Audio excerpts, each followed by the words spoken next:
Welcome to my RFNews channel. What is going on with the sun right now? It may seem like the sun is on permanent vacation at the moment, but behind the clouds smothering Britain this summer, our star is actually being pretty feisty.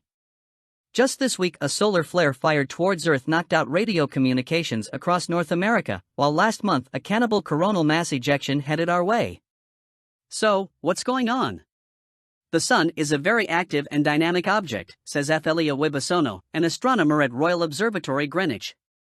It can have regions of particularly strong magnetic fields, and when the magnetic field lines get tangled up, they can snap like a rubber band that's been twisted and stretched too much. This releases a lot of energy and produces an explosion of light, or a solar flare.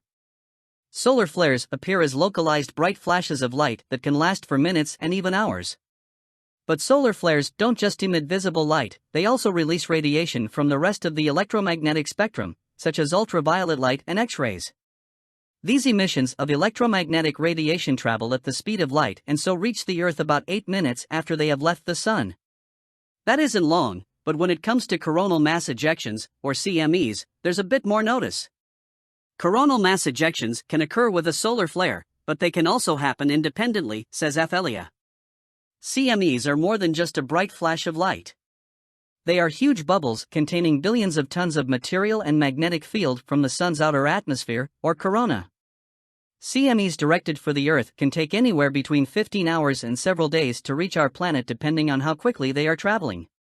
So, all manner of solar matter and energy is pummeling the Earth, but what exactly does that mean? Well, on the plus side, the aurora borealis and aurora australis can become supercharged and visible closer to the equator than normal. Earlier this year, people as far south as Florida in the US spotted the mesmerizing phenomenon after a large CME hit, while solar eruptions in March and April resulted in a dazzling display of the northern lights across the UK and as far south as the Scilly Isles. However, it's not all fun.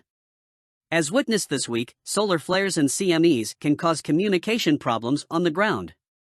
Solar flares are scaled based on how bright they are in the X-rays, with the scales being A, B, C, M and X. A-class flares are the smallest, and X-class flares are the largest, says Athelia. When more X-rays and high-energy ultraviolet light reach the Earth, they can ionize, or knock out electrons from molecules in the Earth's ionosphere, the outer layer of our atmosphere, which changes the ability of the ionosphere to reflect or absorb our communication signals. This can weaken radio signals and even lead to temporary radio blackouts in parts of the world if the signals are completely absorbed by the ionosphere. However, while this can cause short-term issues, there is no evidence to support the widely circulating online rumors of an internet apocalypse, and scientists definitely haven't predicted a planet-killing storm in 2025 as some stories suggest. The sun has an approximately 11-year-long cycle where its activity increases and decreases, says Athelia. The peak of the current solar cycle is expected to happen in 2025.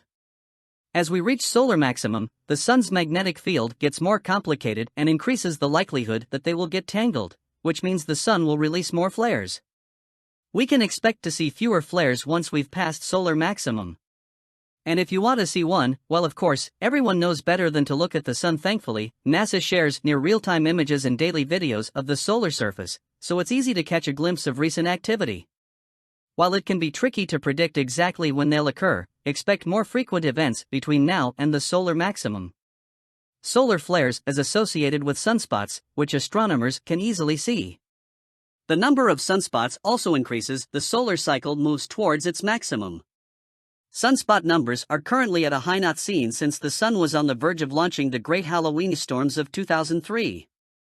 These included the strongest X-ray solar flare ever recorded, X45, and a coronal mass ejection, CME, so powerful it was detected by the Voyager spacecraft at the edge of the solar system.